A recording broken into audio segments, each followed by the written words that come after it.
సమమైన బలమైన వారెవరు లేరే జగమందు నేయందు వెదకినను. నీతి భాస్కరుడా నీ నీతి కిరణం ఈ లోకమంతా ఏలుచున్నదిగా. నీతి భాస్కరుడా నీ నీతి కిరణం ఈ లోకమంతా ఏలుచున్నదిగా. నా మదిలో నా మహారాజు నీవేనయ్యా, ఇహ పరమందు నన్నేలు తేజోమయ. నీ నామం కీర్తించి ఆరాధింతును, నీ నామం కీర్తించి ఆరాధింతును. నీకేగా నా స్తుతి మాలిక, నీ కొరకే ఈ ఘన వేదిక.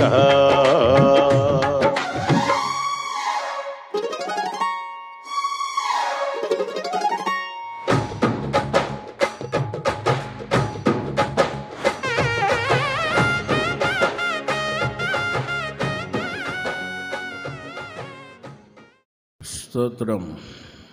హల్లెలూయా, హల్లెలూయా. ప్రభువైన యేసుక్రీస్తు నామమును బట్టి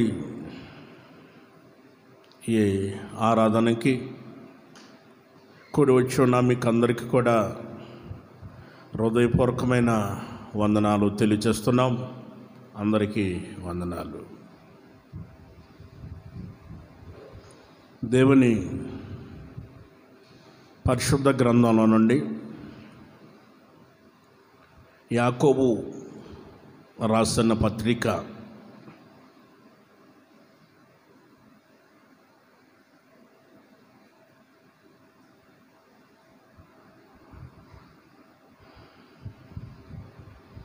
1వ అధ్యాయము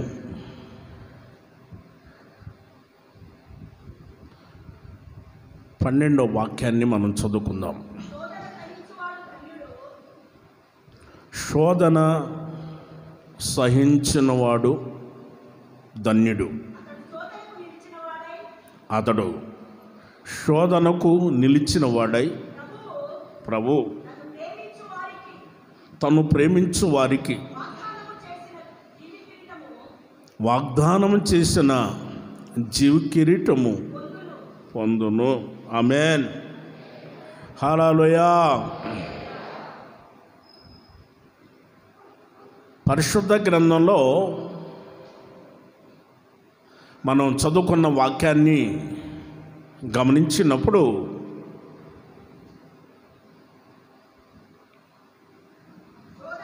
శోధన సహించినవాడు ధన్యుడు. ఇక్కడ రాయబడి ఉన్న మాట శోధన సహించినవాడు ధన్యుడు.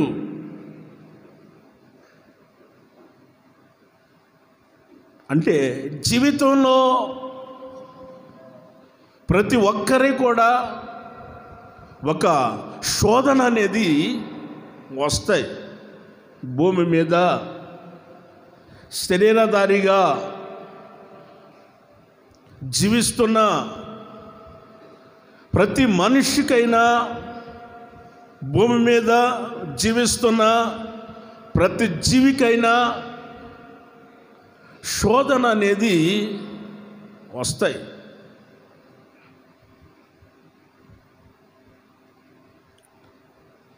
యాకోబు సమస్తాన్ని కూడా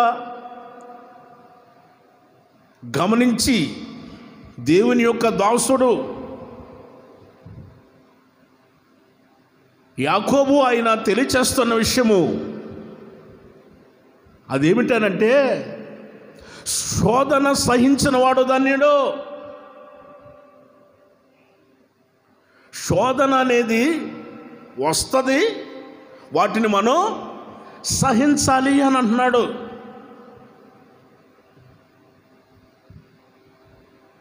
మనిషి జీవితంలో ఎన్నోసార్లు కూడా శోధన వస్తుంది, రాకుండా ఉండదు.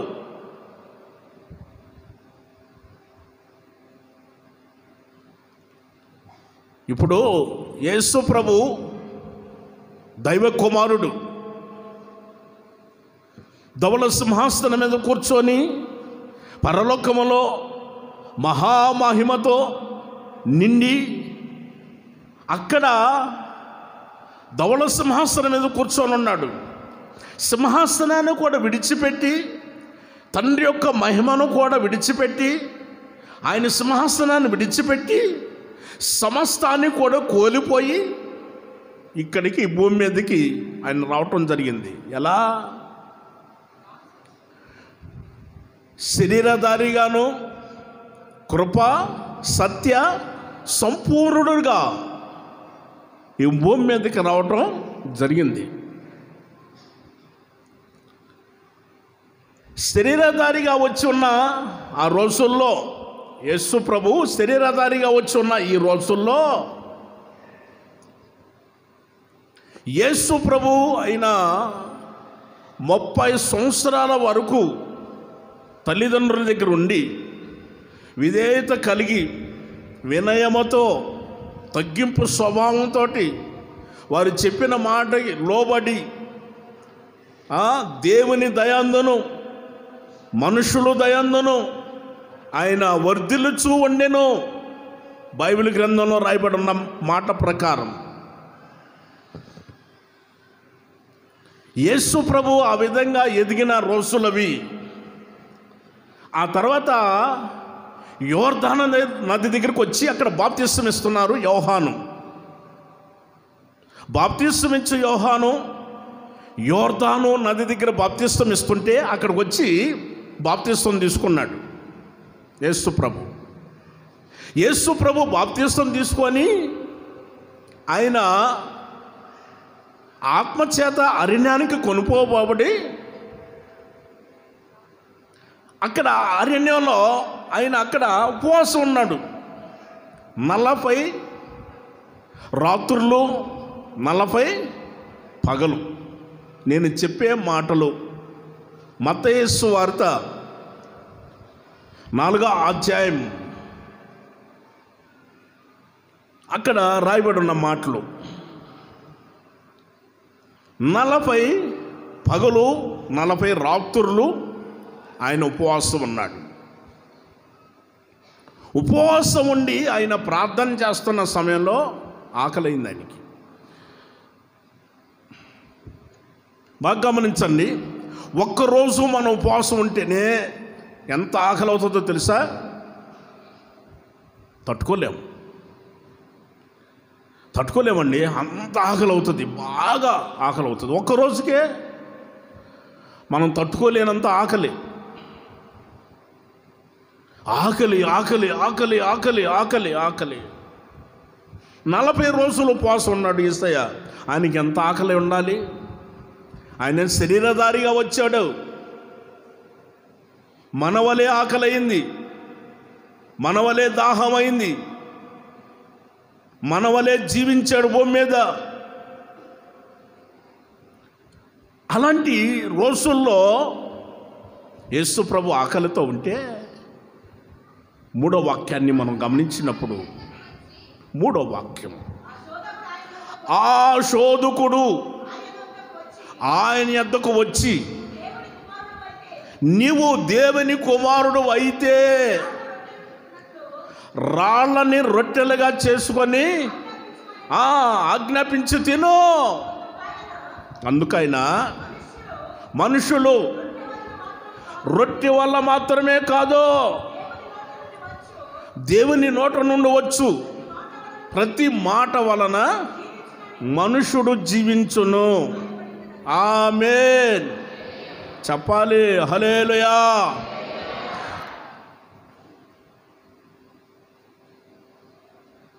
పరిశుద్ధ గ్రంథంలో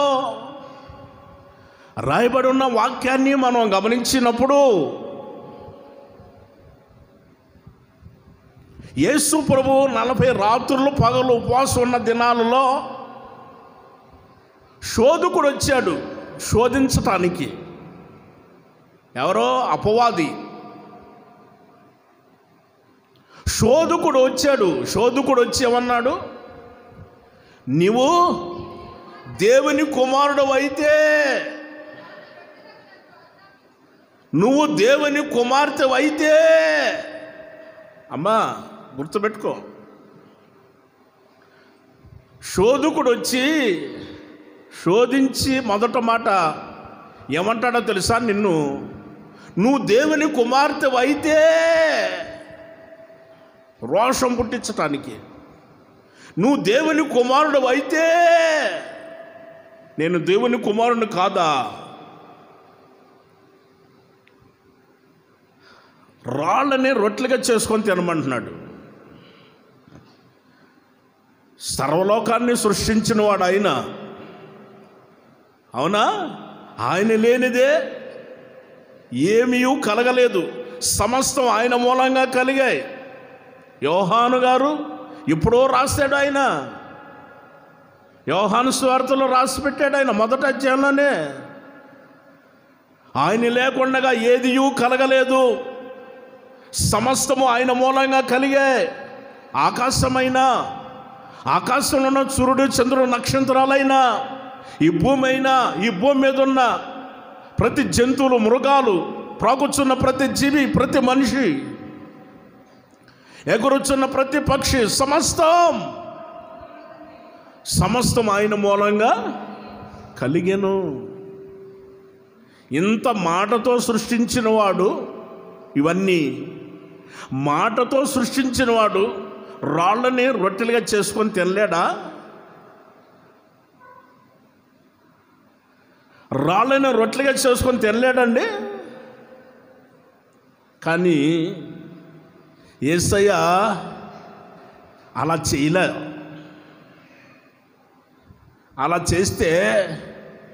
అలా చేసిన వాళ్ళని ఏమంటారు?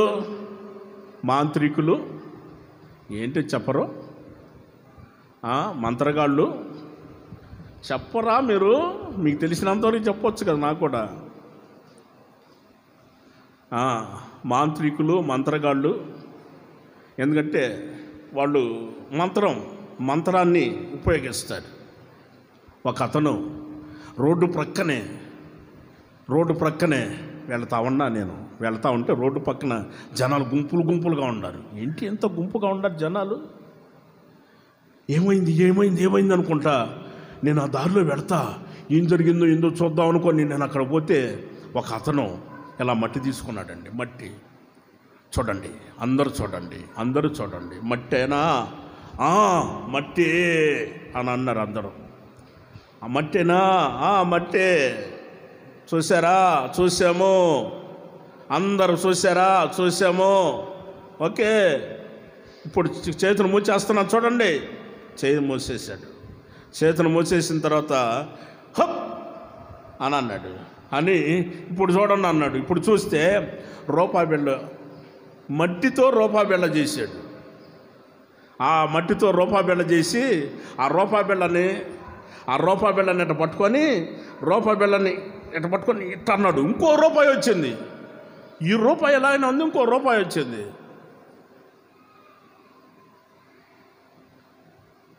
ఏమండి, ఇలా చేశాడు. ఇప్పుడు నాకు ఒక ఆలోచన.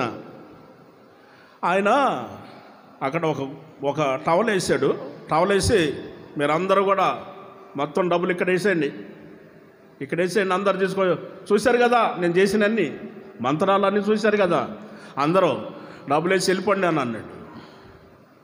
ఒక అయ్యగారు, ఒక అమ్మగారు, మీకు తోచినంత వరకు ఇక్కడ వేయండి అని చెప్పాడు. ఇప్పుడు నేను అంటున్నాను, మట్టితో రూపాయి చేసిన వాడు ఈ డబ్బులు ఎందుకు? మీరు కూడా ఆలోచన చేయండి.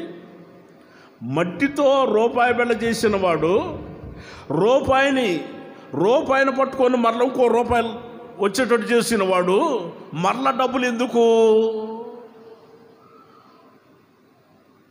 మనుషులు ఇచ్చే డబ్బులు ఎందుకు?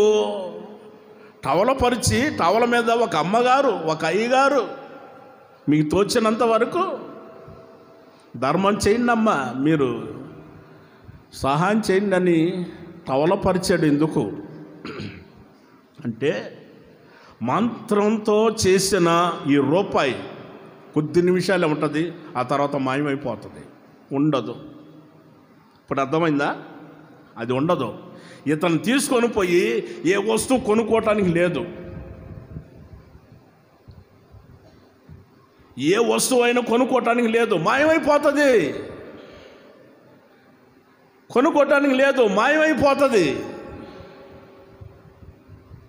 కొద్ది నిమిషాలే. మంత్రంతో చేసినది మాయమైపోతుంది.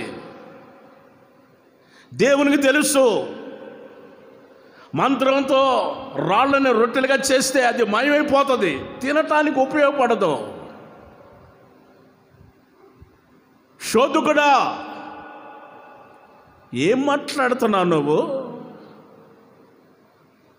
అందరి వల్లే మంత్రాలు చేసేవాడా? నేను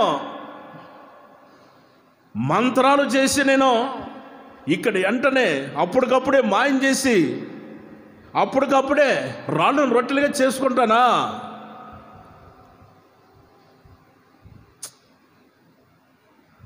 యేసయ్య అన్నాడు, మనుష్యుడు దేవుని నోట నుండి వచ్చే ప్రతి మాట వలన మనుష్యుడు జీవిస్తాడు. ఆమేన్, హల్లెలూయా. రొట్టె వలన మాత్రమే కాదు, రొట్టె వలన అనుకుంటున్నావు, రొట్టె వలన మాత్రమే కాదు, దేవుని నోట నుంచి వస్తుంది ఆ మాట వలన మనుషుడు జీవిస్తున్నాడు. ఈరోజు మనం జీవిస్తున్నామంటే, మనం బ్రతికున్నామనంటే ఆయన మాటలు మనలోకి వచ్చినాయి కాబట్టి. ఆమెను చెప్పరా? అంటే వీళ్ళకైనా అర్థమైంది, మిగిలిన వాళ్ళకి అర్థం కాలేదా? అంటనాన్ని బాధపడమాకండి, రోషం తెచ్చుకోండి. రెండోసారి మాట్లాడినప్పుడు ఆమెను అనాలి అందరూ.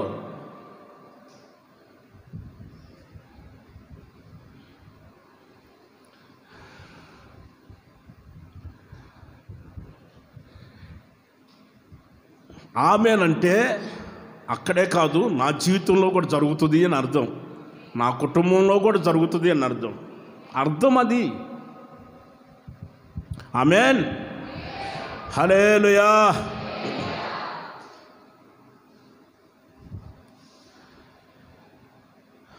శోధకుడు మరలా వదిలిపెట్లా, ఎత్తైన శిఖరానికి తీసుకొని వెళ్ళాడు. రెండోసారి ఎత్తైన శిఖరానికి తీసుకొని పోయి యేసు ప్రభువుని అంటున్నాడు, కిందకు దూకో, క్రిందకు దూకో. బైబిల్లో ఏమని రాస్తుంది?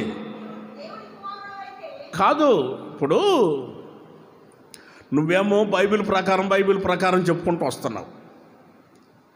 నేనేమో రాళ్ళు రొట్టెలుగా చేసుకోమని తినమంటే బైబిల్లో ఏమని రాస్తుంది? దేవుని నోటి నుంచి వచ్చే ప్రతి మాట వలన జీవిస్తాడు. బైబిల్లో ఉంది కదా, వాక్యం ఉందని నువ్వు అంటున్నావు. యేసయ్యా, మంచిదేనయ్యా, నేను వాక్య ప్రకారమే చెబుతాను, విను. అదేంటో తెలుసా? పైనుంచి క్రిందకు దూకు, పైనుంచి క్రిందకు దూకు. క్రిందకు దూకుతుంటే అప్పుడు ఆయన ఏం చేస్తాడంటే, దూతలకు ఆజ్ఞాపిస్తే దేవదూతలు వచ్చి నీ పాదాలకు రాయి తగలకుండగా తమ చేతుల మీద వారు ఎత్తి పట్టుకుంటారు. దూకో, దూకో, క్రిందకు దూకో. ఎత్తైన భవనాల మీద తీసుకెళ్ళి క్రిందకు దూకో, ఎత్తైన టవర్ల మీద తీసుకొని పోయి కిందకు దూకో. నిన్నెవరో ఒకరు రక్షిస్తారు. దూకో, క్రిందకు దూకు అని నీకు ఆలోచన చెప్పేది ఎవరో? ఏంటండి ఇప్పుడు దాకా ఏమిన్నారండి? సాతాను శోధకుడు. సాతానుడు ఎవరో? శోధకుడు. ఆయన శోధిస్తాడు. శోధకుడు అండి ఆయన, శోధకుడు శోధిస్తాడు. క్రిందకు దూకమంటున్నాడు యేసయ్యనే చెబుతున్నాడు, క్రిందకు దూకు అని. అంటే ఆయన దూకాడా? అందుకు యేసు శోధింపవలదో దేవుణ్ణి శోధింపవలదని రాయబడి ఉందా లేదా బైబిల్లో? ఎందుకు నువ్వు శోధిస్తున్నావు? వాక్య ప్రకారమే మాట్లాడండి. వాక్య ప్రకారమే మాట్లాడండి. ఒక ప్రాంతంలో ఒక అమ్మాయి మన మందిరానికి వస్తుంది.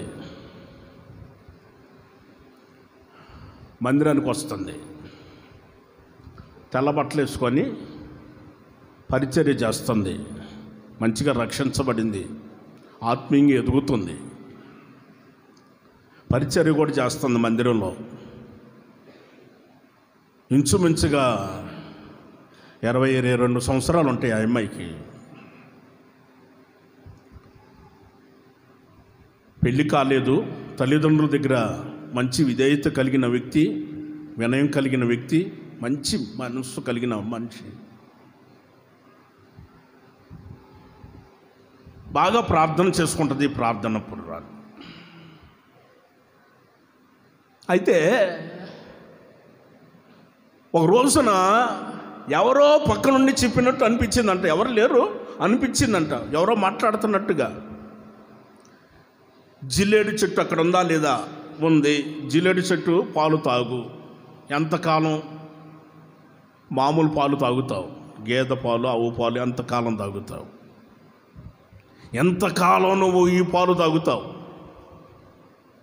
జిల్లేడు పాలు కూడా త్రాగితే నువ్వు ఇప్పుడు సన్నగా ఉండవు, బక్కగా లావైపోతావు. అందరూ నువ్వు బక్కదానా అని అంటున్నారు. నువ్వు తాగావంటే బలిసిపోతావు, బాగుంటావు, గట్టిగా బలంగా ఉంటావు.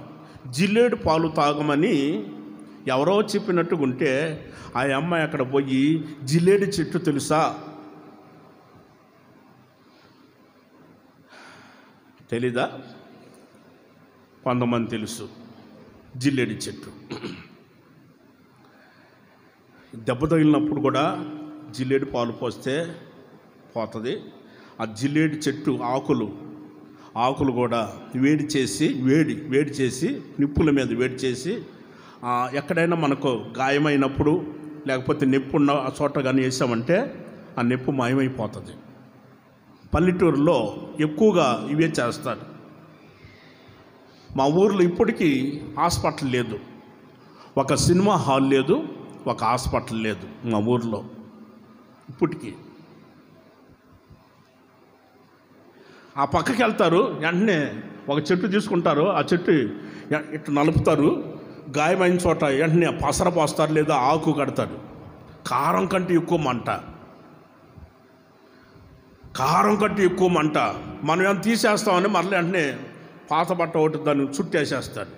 భయంకరమైన మంట 2 రోజుల్లోనే తగ్గిపోతుంది.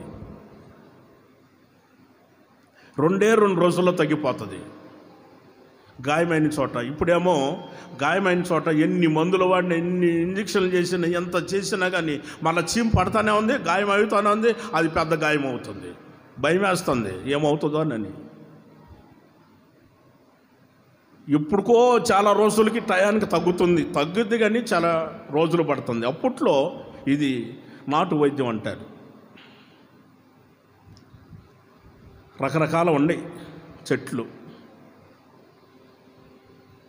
నేను ఇట్లో ఒకటి చెబుతున్నా, జిల్లేడు చెట్టు ఒకటి చెబుతున్నాను. పాలు వస్తాయి. ఆకుని ఇట్లా అంటే ఆకుని తెంపితే పాలు వస్తాయి, తెల్లటి పాలు వస్తాయి. ఆ పాలు పట్టుకున్నది ఆ అమ్మాయి, ఒక గ్లాసులో ఆ పాలు పట్టుకున్నది. ఆ పాలు తాగకూడదు, చచ్చిపోతారు. పాలు తాగితే చచ్చిపోతారు. ఆ అమ్మాయికి తెలియదు ఆ విషయం, ఎవరికి చెప్పలేదు. ఎవరో పక్క నుండి ఎవరో చెప్పినట్టు అనిపించి వెంటనే పోయి ఆ జిల్లేడు పాలు తాగింది. పడిపోతే ఏంటమ్మా ఏం చేసావమ్మా, ఏంటమ్మా ఈ గ్లాస్ ఏందమ్మా అని అంటే జిల్లేడు పాలు తాగాను అన్నది. జిల్లేడు పాలు ఎందుకు తాగేవో తల్లి అని అంటే ఎవరో నాకు చెప్పారు అనండి. అయ్యో అని చెప్పేసి అప్పటికప్పుడే హాస్పిటల్లో తీసుకొని పోయారు. హాస్పిటల్లో చేర్చారు.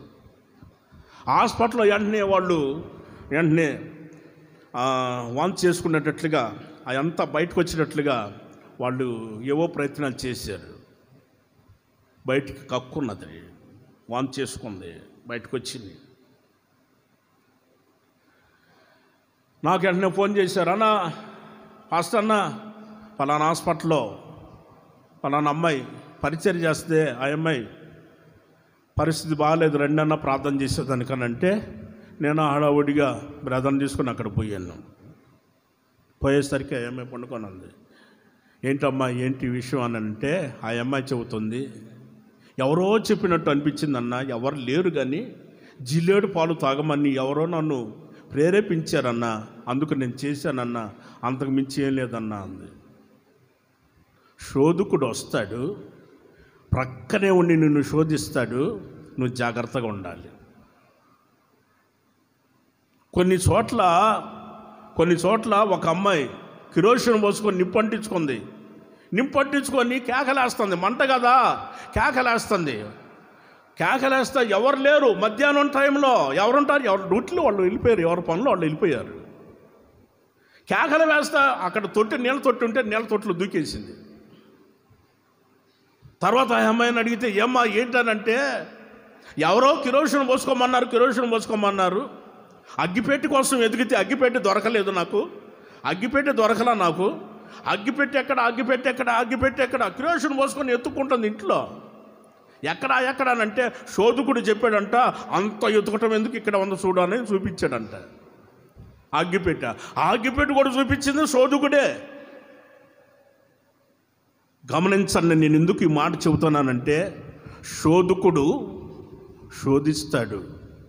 ఆనాడు యేసయ్యనే శోధించాడు. క్రిందకు దూకో అని శోధకుడు శోధిస్తాడు. అలాంటి సమయంలో దూకకూడదు. యేసయ్య దూకాడా? దూకలేదు. వాక్యాన్ని కూడా చూపించాడు శోధకుడు, వాక్యాన్ని కూడా చూపిస్తాడు. ఈనాడు కూడా అలాగనే వస్తున్నాడు, జాగ్రత్తగా ఉండాలి. మూడవసారి కూడా మరలా అలాగనే శోధించాడు. మూడవసారి కూడా ఏమన్నాడు? ఎత్తైన శిఖరానికి ఆయన తోడుకొని పోయి ఈ లోకరాజ్య మహిమలన్నిటినీ ఆయనకు చూపి, నువ్వు సాగిలపడి నాకు నమస్కారం చేసిన ఎడలా వాటినన్నిటి నీకు ఇచ్చేస్తానయ్యా అని అన్నాడు. చూసారా? నాకు నమస్కారం చేయి, నాకు సాగిలపడు, నాకు నమస్కారం చేయి, ఈ మహిమంతా నీకు ఇచ్చేస్తాను. ఈ లోకరాజ్య మహిమను చూడు, ఈ మహిమలంతా నీకు ఇచ్చేస్తాను, ఇదంతా నీదే అవుతుంది అని అంటున్నాడు. గమనించండి, ఈ లోక నివాసము సమస్తము, భూమియు దాని సంపూర్ణతయు యెహోవాదేనా? 24వ కీర్తనలో, కీర్తనల గ్రంథం 24వ కీర్తన మొదటి నుంచి ఒకసారి చదువుమా అమ్మా. భూమియు దాని సంపూర్ణతయు, లోకమును దాని నివాసాలు యెహోవాయే, అన్నీ కూడా ఆయనకి సంబంధించినవే. ఆమేన్. చెబుదాం గట్టిగా హల్లెలూయా. మరి భూమి దాని సంపూర్ణత, లోకము దాని నివాసము మొత్తం కూడా దేవునిది కదా అమ్మా, అవునా? సృష్టించిన వాడు ఆయనే మంచిది. మరి ఇక్కడికి వచ్చేసరికి శోధకుడు ఏమంటున్నాడు? ఈ లోక మహిమ అంతా చూపించి ఇదంతా నీకు ఇచ్చేస్తాను అని అంటున్నాడంటే వాడు అక్రమకారుడు. ఎవరో శోధకుడు అక్రమంగా ఏం చేశాడంటే వాటిని స్వాధీనం చేసుకున్నాడు. ఇది నాది అని తీసుకున్నాడు. తనది కాదు. ఇప్పుడమ్మా ఒక మాట చెబుతాను, నీ స్థలాన్ని నీ ఇంటిని ఎవరైనా స్వాధీనం చేసుకుంటే నువ్వు ఊరుకుంటావు తల్లి? చెప్పయ్యా, నీ స్థలాన్ని నీ ఇంటిని ఎవరైనా స్వాధీనం చేసుకొని ఇది నాది అని అన్నారంటే ఊరుకుంటావా? ఒరే, నేను ఈ మాట అంటే నువ్వు ఎంత కోపంగా నన్ను చూస్తున్నావే, అసలు చేస్తే ఊరుకుంటావా? అనుకుంటే నేను ఇంత కోపంగా చూస్తున్నావే, ఉదాహరణకి అనుకుంటేనే ఎంతో కోపంగా చూస్తున్నావే, వాస్తవంగా ఎవరైనా తీసుకుంటే ఊరుకుంటావా? మరి ఆయన సమస్తాన్ని సృష్టించిన వాడు, భూమియు దాని సంపూర్ణత ఆయనది, లోకము ఆయన నివాసాలు ఆయనవి. అక్రమకారుడు తను స్వాధీనం చేసుకొని యేసయ్యకి చూపించంటాడో, ఇదంతా నీకు ఇచ్చేస్తానయ్యా, వాటి మహిమ నీకు ఇచ్చేస్తున్నాను, ఇదంతా నీదే, నాకు వచ్చి సాగిలపడు, నమస్కారం చేయి అంటున్నాడు. ఆయనకి తెలియంది ఏమంది చెప్పు? ఆయనే సృష్టించినవాడు ఆయన. మీ ఇంటికి వచ్చి ఎవరైనా మీ స్థలానికి వచ్చి ఈ స్థలాన్ని నీకు ఇచ్చేస్తున్నాను, ఈ ఇల్లు నీకు ఇచ్చేస్తున్నాను, అమ్మా నాకు నమస్కారం చేయి, ఏమంటావు చెప్పు? చెప్పరా? ఏంటమ్మా ఇప్పుడు చెప్పలేదా? నా ఇంటికి వచ్చి నా స్థలంలో అడుగుపెట్టి నా ఇంటికి వచ్చి ఇదంతా నీకు ఇచ్చేస్తాను, నాకు నమస్కారం చేయమంటున్నావు. బుద్ధి ఉందా నీకు? నీకు ఆలోచన ఉందా? అడుగుతారా లేదా? మరి శోధకుడు చూడండి, అదంతా ఎవరిది అనుకుంటున్నారు? ఈ భూమి ఎవరిది? దాని సంపూర్ణత ఎవరిది చెప్పండి? ఆయనదే కదా. లోకము దాని నివాసం వాటి యొక్క మహిమ ఎవరిది? యెహోవాదే కదా, మన తండ్రిది. మనం ఆయన పిల్లలం అమ్మా. ఆయన సర్వశక్తి కలిగిన దేవుడు ఏం చెప్పాడు? మీరు నాకు కుమారులను కుమార్తెలనై ఉన్నారు, నేను మీకు తండ్రినై ఉన్నాను, మీరు నాకు కుమారులు కుమార్తెలనై ఉన్నారు అని చెప్పాడు. చెప్పిన తర్వాత తండ్రి స్వాస్థ్యం కుమార్తెలకా కాదా? ఆలోచించమాకండి, నిజం చెప్పండి.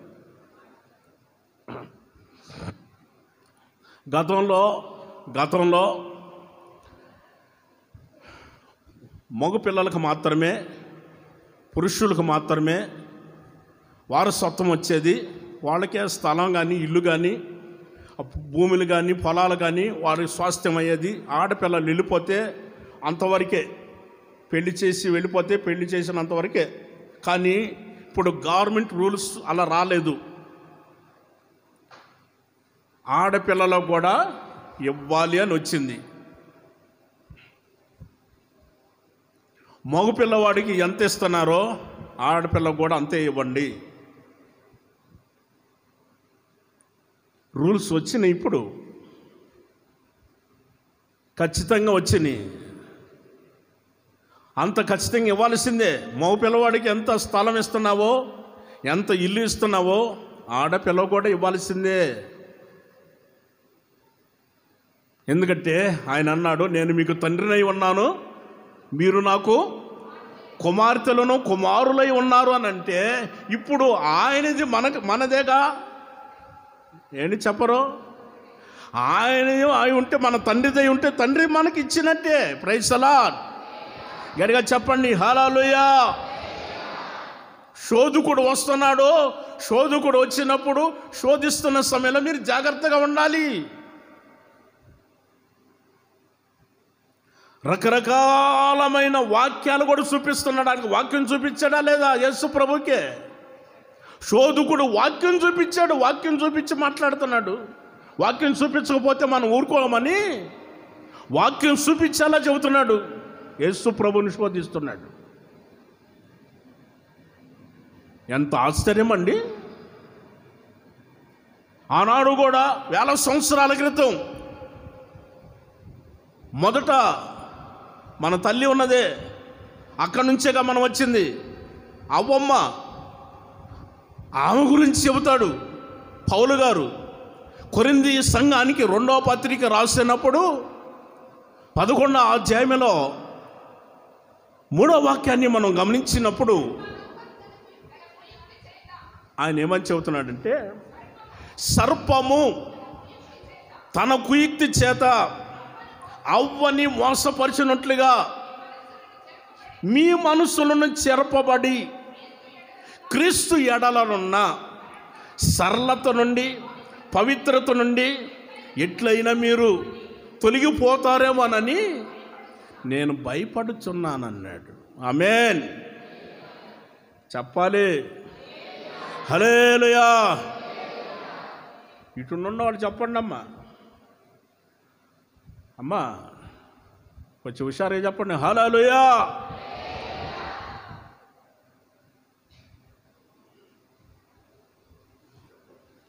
మీకోసమేనమ్మా ఇప్పుడు ఈ వాక్యం. తల్లి మీకు దండం పెడతాం, మీకోసమే ఇప్పుడు చెప్పేది, వినండి.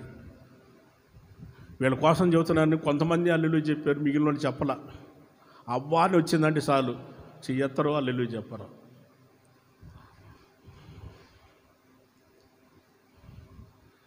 నిజం, మీరు ఇటు తిరిగి ఉన్నారు, నేను అటు తిరిగి ఉన్నాను. మీరు నన్ను చూడటం ఎంత నిజమో నేను మిమ్మల్ని చూడటం కూడా అంతే నిజం. ఓకేనా? ఓకే.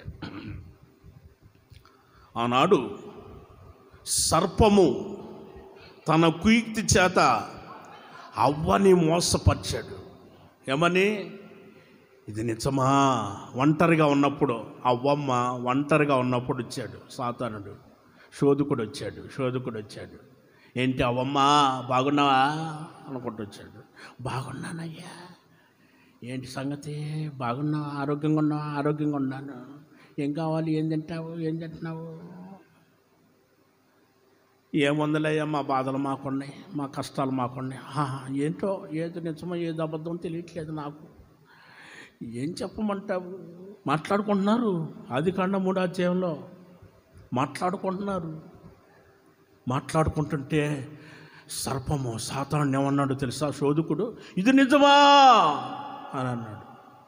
ఏది నిజం తెలుసా సాతానుకి? దేవుడు చెప్పిన విషయము అవ్వకి ఆదాముకు మాత్రమే చెప్పాడు, కానీ సర్పానికి చెప్పలేదే, శోధకుడు చెప్పలేదు కదా. ఇది నిజమా? నాకు తెలుసులే. ఇది నిజమా అంటే నీకు కూడా తెలిసిపోయిందా? ఇది నిజమా?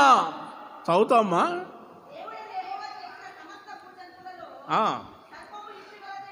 సర్వము యుక్తి గలదై ఉండెను. ఇది నిజమా అవమ్మా? ఇది నిజమా?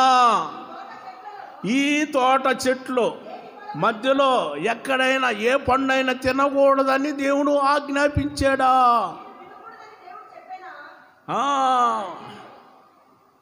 అమ్మా నేను చెబుతాను విన్నాక. ఇది నిజమా అమ్మా? పురుషుడు లేనప్పుడు వస్తాడు, భర్త లేనప్పుడు వస్తాడు. ఇది నిజమా? తోట మధ్య చెట్లు పండు తినకూడదని ఏదైనా చెప్పాడా దేవుడు? ఆజ్ఞాపించాడా? అవును ఆజ్ఞాపించాడు అని మొత్తం చెప్పేస్తుంది. అమ్మా నేను చెబుతాను, నిన్ను తల్లి నీకు దండం. నేను చెబుతాను, సమయం లేదు. నేను చెప్పింది చెప్పినట్టు ఉంటుంది, వినండి. ఎప్పుడైతే దేవుడు చెప్పాడో ఆ మాటని ఆదాము జాగ్రత్త పడ్డాడు. మంచిగా ఆయన పని ఏందో ఆయన చేసుకుంటూ పోతున్నాడు. ఈ అవ్వమ్మ దగ్గరికి శోధకుడు వస్తాడమ్మా, మీరే జాగ్రత్త, పురుషులు లేని సమయంలో వస్తాడు. ఇది నిజమా? ఏమైనా తినకూడదన్నాడా? మీరు తిన్నారంటే రెక్కలు వచ్చేస్తే దేవదూతలు అయిపోతారు. మీరు తిన్నారంటే చాలు, ఆ చెట్టు పండు తిన్నారంటే దేవదూతలు అయిపోతారు, ఎగిరిపోతారు మీరు. ఆహా దేవుళ్ళు అయిపోతారు. మీరు కూడా దేవుళ్ళు అయిపోతారు. అబ్బా, దేవతలు అయిపోతాం, దేవుళ్ళు అయిపోతాం, దేవదూతలు అయిపోతాం, ఇంకేముంది, తినొచ్చు. వెంటనే పోయి ఆ చెట్టు పండు చూడగానే రమ్యంగా అందంగా కనిపించిందట. వెంటనే పోయి తినేసింది. ఆమె తినటమే కాకుండా ఆయన గారు కూడా ఇచ్చింది, ఆయన కూడా తిన్నాడు. అప్పుడు సిగ్గు వచ్చింది, అప్పుడు వరకు సిగ్గు లేదు. ఇప్పుడు దిగంబర్లుగా ఉన్నామని అప్పుడు పోయి వెంటనే ఆకులు తీసుకొని వచ్చి ఆకులు చుట్టుకున్నారు. దేవుడు సల్లబొట్టను వచ్చాడు. ఆదామా, నా ప్రియమైన కుమారుడా, ఆదామా, నా ప్రియమైన కుమారుడా, ఆదామా, తండ్రి తండ్రి ఎందుకయ్యా ఏడుస్తున్నావు? నీ స్వరాన్ని విన్నానయ్యా. మరి విన్నవాడు పరిగెత్తుకుంటూ వస్తావు కదయ్యా, ప్రతిసారి పరిగెత్తుకుంటూ వస్తావు, కనిపించట్లేదేంటి ఆదామా? అయ్యా, నీ స్వరాన్ని విని ఆ చెట్టు చాటును దాక్కున్నానయ్యా. ఎందుకు చెట్టు చాటును దాక్కున్నావు? నేను దిగంబరిగా ఉన్నాను. నువ్వు దిగంబరివని నీకెలా తెలుసు? నువ్వు దిగంబరివని నీకెలా తెలుసు? నన్నేం అడగొద్దయ్యా, నీకు దండం పెడతాను. అవ్వమ్మని అడుగయ్యా, ఆమెనయ్యా చేసింది ఇదంతా. అవమ్మా ఏంటమ్మానంటే, నాకేం తెలుసయ్యా, నాకేం తెలుసయ్యా, నాకేం తెలియదయ్యా. మరి నీకు తెలియకపోయినా ఆయనకి తెలియకపోయినా ఎవరికి తెలుసమ్మా? నన్ను ఏమడగొద్దు, సర్పాన్ని అడుగయ్యా. సర్పం వచ్చిందయ్యా, సర్పం మాట్లాడింది. సర్పమా ఏంటి? మై డ్యూటీ చేశాను, మై డ్యూటీ, నా పని అదే. ఏంటి నీ పని అంటే, ఎవరు దేవుని బిడ్డలు దొరుకుతారో వాళ్ళని చెడగొట్టడం, పడగొట్టడం, ఎర్రగొట్టడం. సాధారణ పని అది, గుర్తుపెట్టుకోండి. సాధారణ పని ఏంది? ఎవరు దొరుకుతారని ఎదుగుచూ తిరుగుతున్నాడు. ఎవరు దొరుకుతారా అని ఎదుగుచూ తిరుగుతున్నాడు. జాగ్రత్త పడండి, ప్రతి ఒక్కరు కూడా జాగ్రత్త పడండి. పేతురు గారు ఆ విషయాన్ని మొదటి పత్రికలోని 5వ అధ్యాయంలో 8వ వాక్యంలో చెప్పాడు. ఆయన నిబ్బరమైన బుద్ధి గలవారై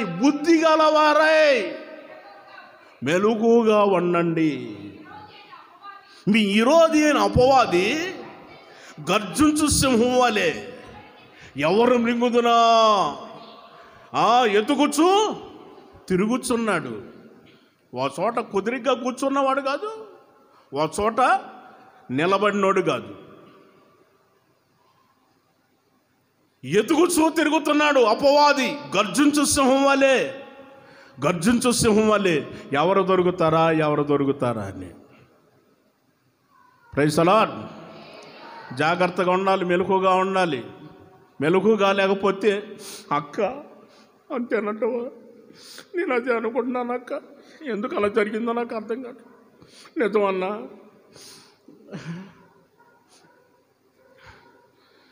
ఏంటోనన్నా అలా జరిగిపోతుంది ఏందో అన్నా.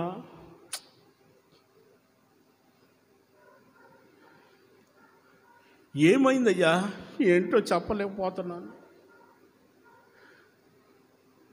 ఏం చెప్పమంటావు అక్క, నీ దండం పెడతాను, నన్ను ఏమడగొద్దు. రే ఎవర్రా నిన్ను పంపించిందనంటే, ఎవరో పంపిస్తారు.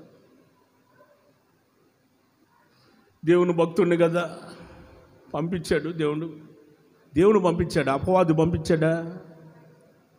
అపవాది శోధకుడు పంపించాడా నిన్ను? శోధకుడు వస్తున్నాడు, జాగ్రత్తగా ఉండండి. ప్రతి వారి దగ్గరికి వస్తున్నాడు, జాగ్రత్త పడండి. చిన్నవాళ్ళైనా పెద్దవాళ్ళైనా జాగ్రత్త పడండి. మీ ఆత్మను కాపాడుకోండి, మీ జీవితాన్ని కాపాడుకోండి, మీ కుటుంబాన్ని కాపాడుకోండి, మీ సంఘాన్ని కాపాడుకోండి, మీ సమాజాన్ని కాపాడుకోండి. ప్రైజ్ ది లార్డ్ చెప్పాలి. హల్లెలూయా. కాపాడుకోవాలి. నిబ్బరమైన బుద్ధి గలవారై మెలకుగా ఉండండి. బుద్ధి నిబ్బరమైన బుద్ధి గలవారై మెలకుగా ఉండండి. శోధకుడు వస్తున్నాడు. ఫేస్బుక్ల ద్వారా, ఇంకేంది చెప్పండి, వాట్సాప్ ద్వారా, యూట్యూబ్ల ద్వారా, రకరకాలమైన వాటి ద్వారా శోధకుడు వస్తాడు. శోధకుడు వచ్చేసి శోధిస్తుంటాడు. జాగ్రత్త. రకరకాలమైన మాటలు అది చదువుకొని బా ఏంటో బా ఏం మాటలండి, అసలు మామూలుగా లేదండి మాటలు. అబ్బా మనం అడగాలి, కడిగాలి. ఏముందండి? అడగాలి, కడగాలి, ప్రశ్నించాలి, పడగొట్టేసేయాలి. బా ఏం రైడింగ్ అండి అసలు. బా ఏముందండి అసలు. శోధకుడు వస్తున్నాడు, జాగ్రత్త. ప్రశ్నించండి, అడగండి అని అంటే ఎవరిన ప్రశ్నించేది? పనికి మాలినోడ ఎల్లో ఏసునామములో పో అనంటే వాడు వెళ్ళిపోతాడు నీ దగ్గర నుంచి. అలా కాకుండా ప్రశ్నించాలా, అడగమంటారు, అయ్యో నువ్వు చెప్పింది నేను చేస్తాను. శోధకుడు చెప్పినట్లు కానీ మనుషులు చెప్పినట్టు కానీ నువ్వు చేస్తే జీవితంలో నువ్వు ఎదగలేవు, పడిపోతావు. వాక్యానుసారంగా నడిపించబడు. యేసయ్య వాక్యానుసారంగా నడిపించబడ్డాడు. యేసయ్య శరీరధారిగా వచ్చి తన జీవితాన్ని కాపాడుకున్నాడు. ఆయన మనవలే ఏంటి చెప్పరా, మనవలే ఆయన శోధించబడ్డాడు. జాగ్రత్తగా ఉన్నాడు. ఆయన మనకు మాదిరి చూపించాడు. ఆయన భూమి మీద మనకు ఒక మాదిరి చూపించి వెళ్ళాడు. ఆయన మనం నేర్చుకునేది ఏంటి? వాళ్ళ మాటలు విని, వీళ్ళ మాటలు విని, వాళ్ళు చెప్పిన విని వద్దు, పాడైపోవద్దు. వాళ్ళు చెప్పిన, వీళ్ళు చెప్పిన ఏమి వస్తున్నాయండి మాటలు, ఏమి వస్తున్నాయండి. వాటిల్లో రాస్తున్నారు కదా, వాటిలో పనికిమాలిన మాటలు రాస్తున్నారు, అన్నీ రాస్తున్నారు. విశ్వాసులారా, ఇప్పటికైనా కళ్ళు తెరవండి. విశ్వాసులారా, ఇప్పటికైనా కళ్ళు తెరవండి. ఇప్పటికైనా తెలుసుకోండి. ఇప్పటికైనా కళ్ళు తెరవండి. మీరిచ్చే కానుకలు కట్ చేయండి. అప్పుడు బోధిస్తున్న వారికి, పాస్టర్లకి మన విలువ తెలుస్తుంది. విశ్వాసులు విలువ తెలియాలంటే కానుకలు కట్ చేయండి.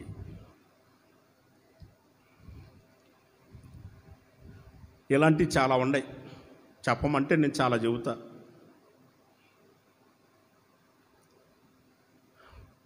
కానుకలు ఇవ్వకపోతే, దశంభాగాలు కానీ ఇవ్వకపోతే ఏమంటారు? ఏంటో ఎవరికి నష్టం అండి? సావుకుని నష్టమా? సావుకుడు పోషించబడలేడా? ఏంటో.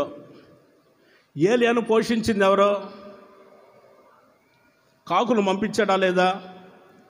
దేవుడు ఏలియా పోషించబడటానికి కాకులు పంపించాడా లేదా? వాస్తవంగా ఒప్పుకోండి, పంపించాడా లేదా? మరి ఇప్పుడు దశంభాగం ఇవ్వకపోతే పరిస్థితి ఏంటి? దశంభాగాలు ఇవ్వకపోతే మీరు ఇవ్వమాకండి, ఇస్తే ఏమవుతుంది?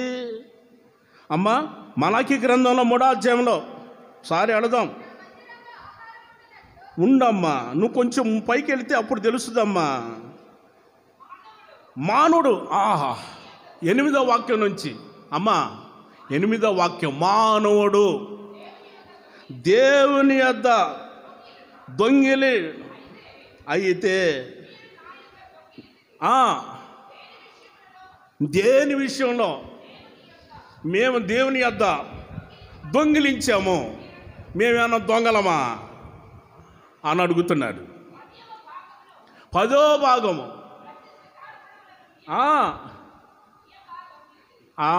మీరు తర్వాత చదువుకోండి. నేను మొత్తం మీరు చదువుకోండి, టైం ఏం లేదు, మీరు చదువుకోండి. అదంతా నేను చెబుతా, కొంచెం 2 మాటలు చెబుతాను. దశంభాగం నేను ఇవ్వను, కానుకలు నేను ఇవ్వను అని అన్నావంటే నువ్వేమవుతావు? కరెక్ట్గా ఒప్పుకో. బైబిల్ ప్రకారం చెప్పు. దొంగ దొంగ దొంగ దొంగ దొంగ ఎవరన్నారు? దేవుడు అంటున్నాడు, నేను కాదు. దొంగ దొంగ. ఏంటయ్యా మమ్మల్ని దొంగ అన్నావు?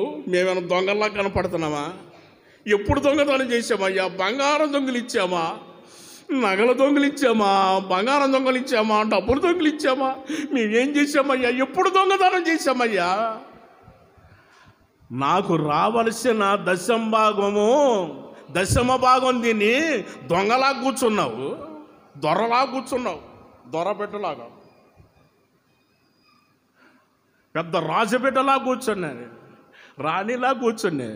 దొంగతనం చేసింది కాక దేవుని సొమ్ము తిన్నది కాక దొంగలాగా ఉండవలసిన వాడు, దొంగలాగా ఉండవలసిన దొరబిడ్డలా కూర్చున్నారు.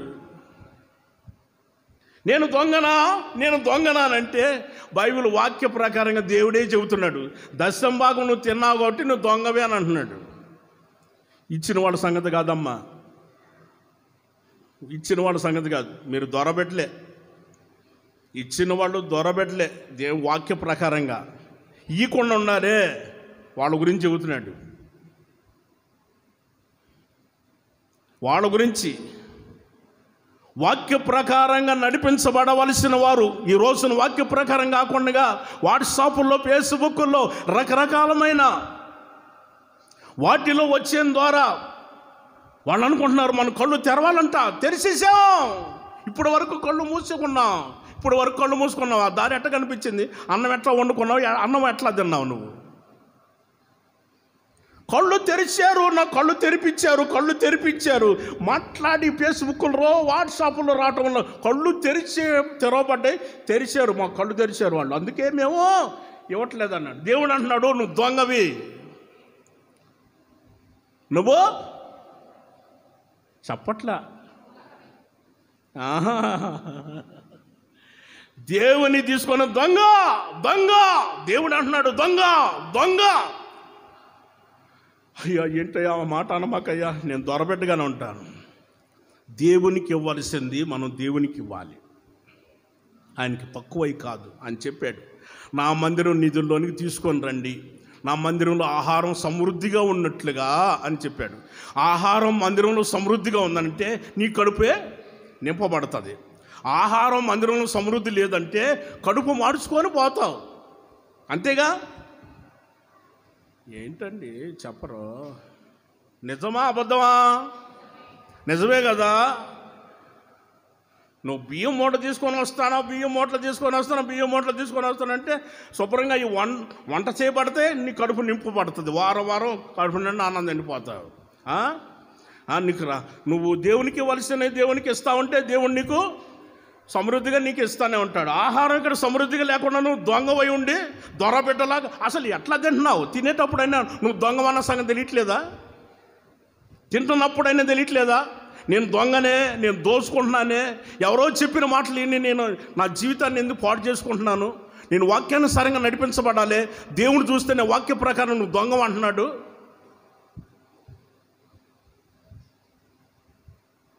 మరి ఈ రోజున ఏంటి నా పరిస్థితి ఎలా అయిపోయిందని అర్థం చేసుకోవాలి కదా.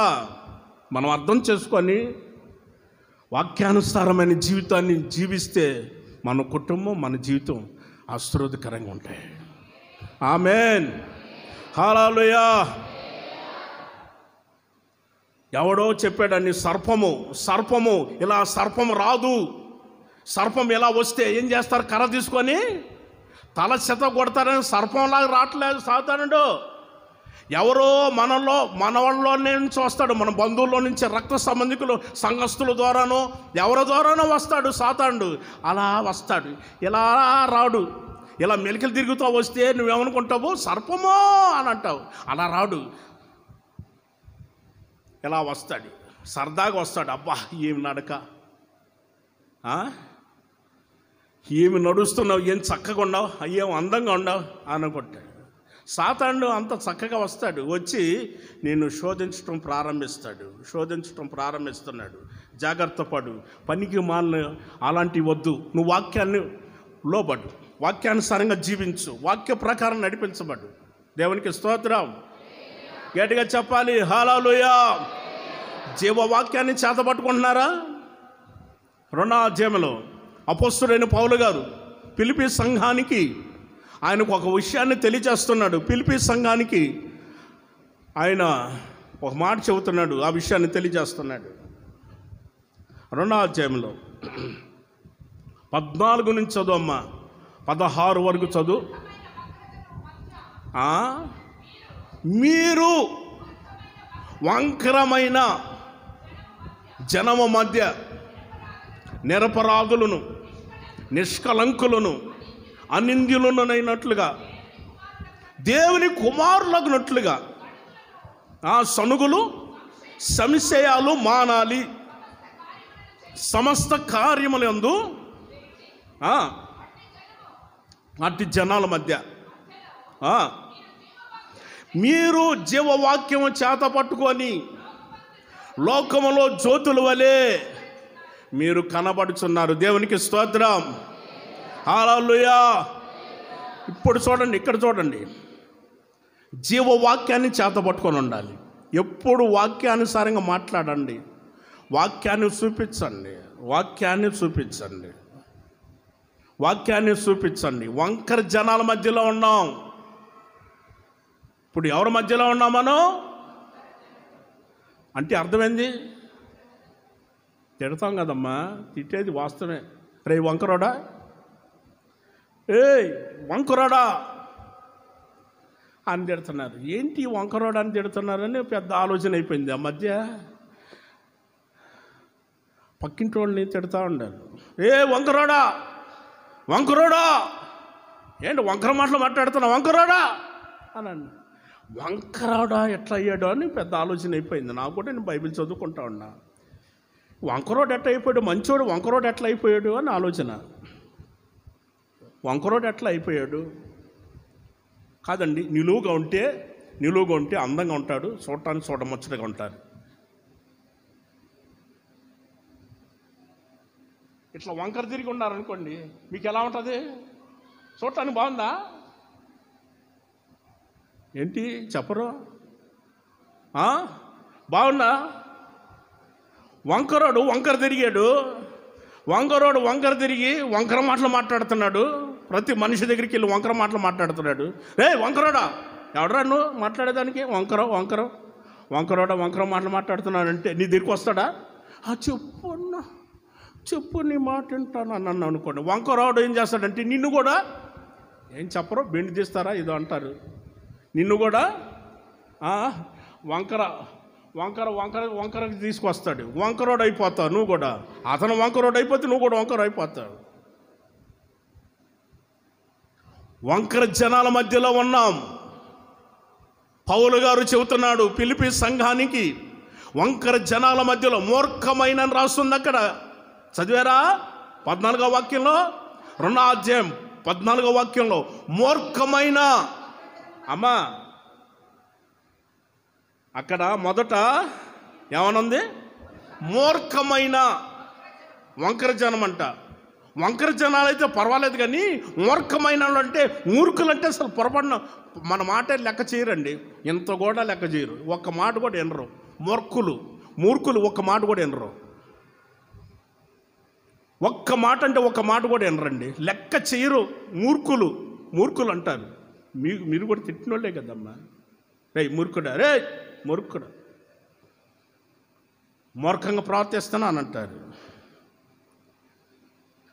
వంకర జనాల మధ్యలో ఉన్న మూర్ఖమైన వంకర జనాల మధ్యలో నిష్కలంకులను, నిరపరాధులుగా ఉండాలి మనం. నిరపరాధులుగా, అనింద్యులుగా, పరిశుద్ధులుగా దేవుని ఎదుట మనం ఒక రోజున మనం నిలబడాలి. ఆయన ఎదుట ఒక రోజున మనం నిరపరాధులుగా, నిర్దోషులుగా ఆయన న్యాయపీఠం ఎదుట ఒక రోజున మనం నిలబడాలి అని అంటే ఇక్కడ మనం ఏం చేయాలి? జీవవాక్యమును చేత పట్టుకొని ఉండాలి. జీవవాక్యాన్ని చేతపట్టుకొని ఉండాలి. జీవవాక్యాన్ని తీసుకొని పోయి సెల్ఫుల్లో పెట్టుకుంటుండే, జీవవాక్యాన్ని తీసుకొని పోయి అమ్మ ఏమనుకోమ్మకు, జీవవాక్యాన్ని తీసుకొని పోయి బీరువాల్లో పెట్టిన జీవవాక్యాన్ని తీసుకొని పోయి చెప్పమ్మా, నువ్వు ఎక్కడ పెడుతున్నావు చెప్పు, తీసుకొని పోయి బైబిల్ ఎక్కడ పెడుతున్నావు? జీవవాక్యము ఎక్కడ ఉండాలి అని అంటే, జీవవాక్యం మన చేతిలో ఉండాలి. ఆమేన్. గట్టిగా చెప్పాలి హల్లెలూయా. జీవవాక్యం మన చేతిలో ఉండాలి. వంకర జనాల మధ్యలో మనం ఉన్నాం, జాగ్రత్తగా ఉండండి. ఎవరైనా వచ్చినా చెప్పినా వినొద్దు. వాక్యానుసారంగా నడిపించబడండి. యేసయ్యను ఫాలో అవ్వండి.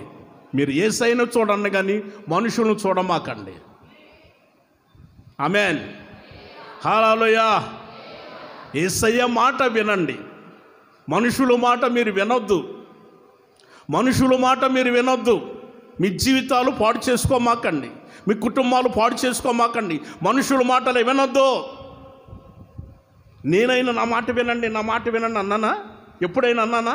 వినమ్మా, నా మాట విను, నేను చెప్పిందే కరెక్టు, నా మాటే శాసనం అన్నానా? అనలేదు. నేనేమన్నాను? దేవుని వాక్యాన్ని చూపిస్తున్నా, వాక్యాన్ని ఫాలో అవ్వండి. యేసయ్యను ఫాలో అవ్వండి. యేసయ్య ఎలాంటి పరిశుద్ధుడో, యేసయ్య అంత గనుడో ఆయన్ని ఫాలో అవ్వండి. దేవునికి స్తోత్రం.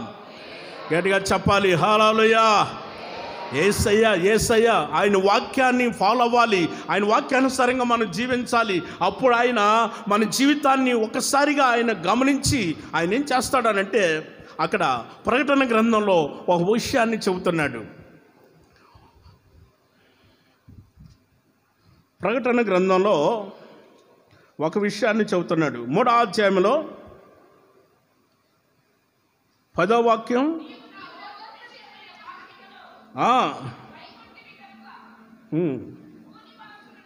మొదటి నుంచి రమ్మా. నీవు నా ఓర్పు విషయంలో వాక్యాన్ని గైకొంటివి గనుక భూనివాసులను శోధించుటకు లోకమంతటి మీదకి రాబోవు శోధన కాలంలో నేను నిన్ను కాపాడేదను. దేవునికి స్తోత్రం. హల్లెలూయా. యేసయ్య చెబుతున్నాడు, శోధన కాలంలో నేను నిన్ను కాపాడేదను అని చెబుతున్నాడు. కారణం ఏంటో తెలుసా? నా ఓర్పు విషయంలో నువ్వు నా వాక్యాన్ని గైకొంటున్నావు. నా ఓర్పు విషయంలో నువ్వు నా వాక్యాన్ని గైకొంటున్నావు కాబట్టి నీకు మంచి విషయాన్ని చెబుతున్నాను విను. భూ నివాసులందరికీ వచ్చినట్లుగానే నీకు కూడా శోధన కాలం రాబోతుంది, జాగ్రత్త అని చెబుతున్నాడు. రాబోవు శోధన కాలం, నువ్వు జాగ్రత్తగా ఉండు, నేను నిన్ను కాపాడేదను. అట్టి కృపధన్యత ప్రతి ఒక్కరికి ప్రభు అనుగ్రహించునుగాక. ప్రభు శోధన కాలంలో ఒక్కొక్కరిని ప్రభు కాపాడునుగాక. శోధించబడిన వారికి దేవుడు జీవకిరీటాన్ని ప్రభు అనుగ్రహించునుగాక. ప్రతి వారిని కూడా ప్రభు కాపాడునుగాక. యేసయ్య ఆయన అందరినీ కూడా ఆయన రాజ్యానికి సిద్ధపరచునుగాక. ఈ వాక్యం అందరి హృదయాలలో ఫలింపచేయునుగాక. ఆమేన్. హల్లెలూయా. దయచేసి తల వంచండి, ప్రార్థన చేసుకుందాం.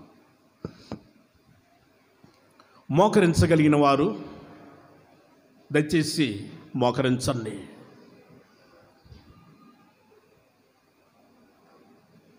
దయచేసి మోకరించగలిగిన వారు మోకరించండి. మోకరించటం అనేది వినయం, విధేయతకు సాదృశ్యం, తగ్గింపుకి సాదృశ్యం.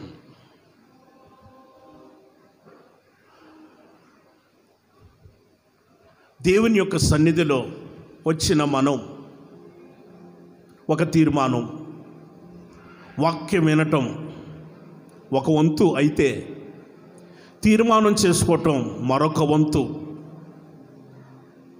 మరలా వాటిని నెమరవేసుకోవాలి, మరలా వాటిని వాక్యాన్ని గుర్తు చేసుకోవాలి. జీవవాక్యం వినటం మాత్రమే కాదు, అది నీ చేతిలో ఉండాలి.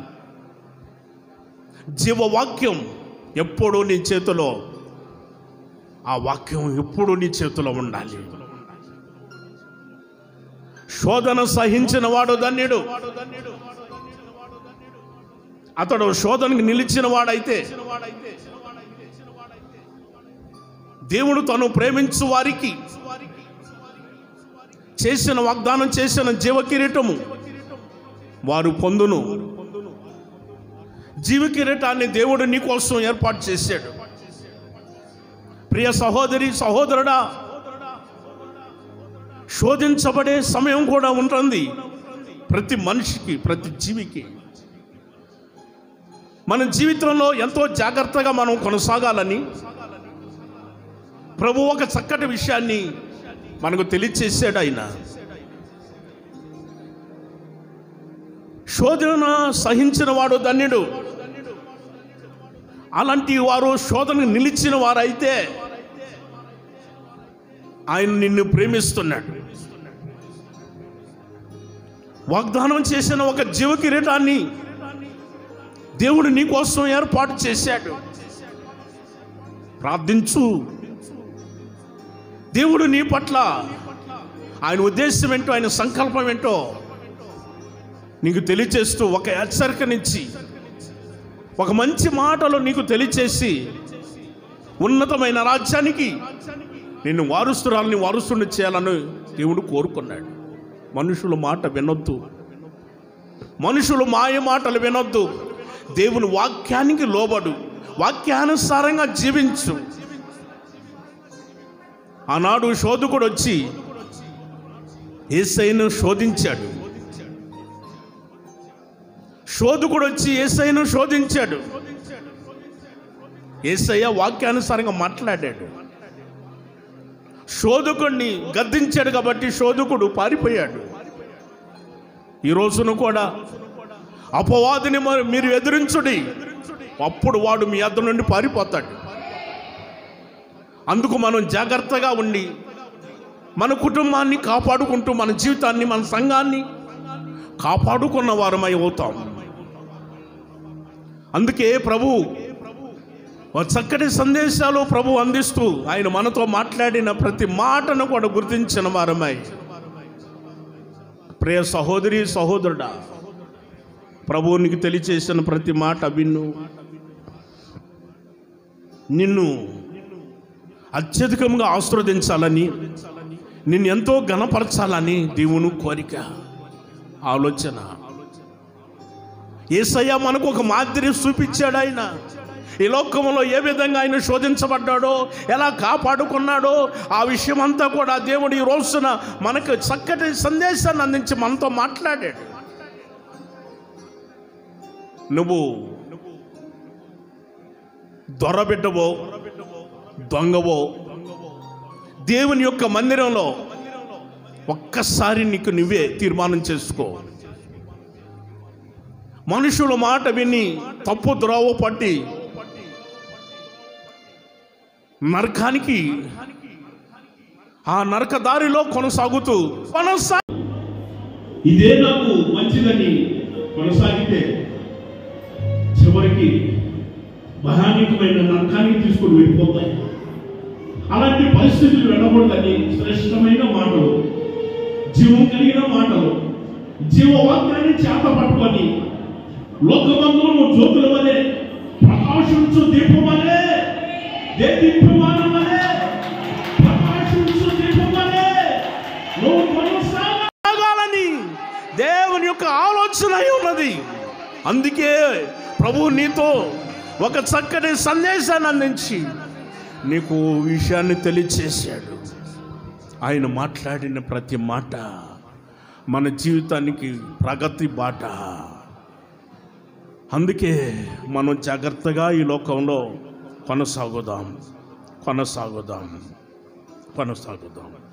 ప్రభువా మీకు స్తోత్రాలు.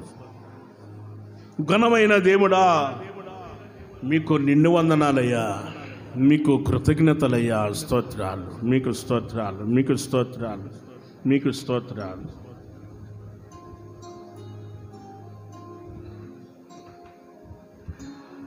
స్తోత్రం తండ్రి. ప్రార్థన చేయండి. ప్రతి ఒక్కరు కూడా ఒక తీర్మానం.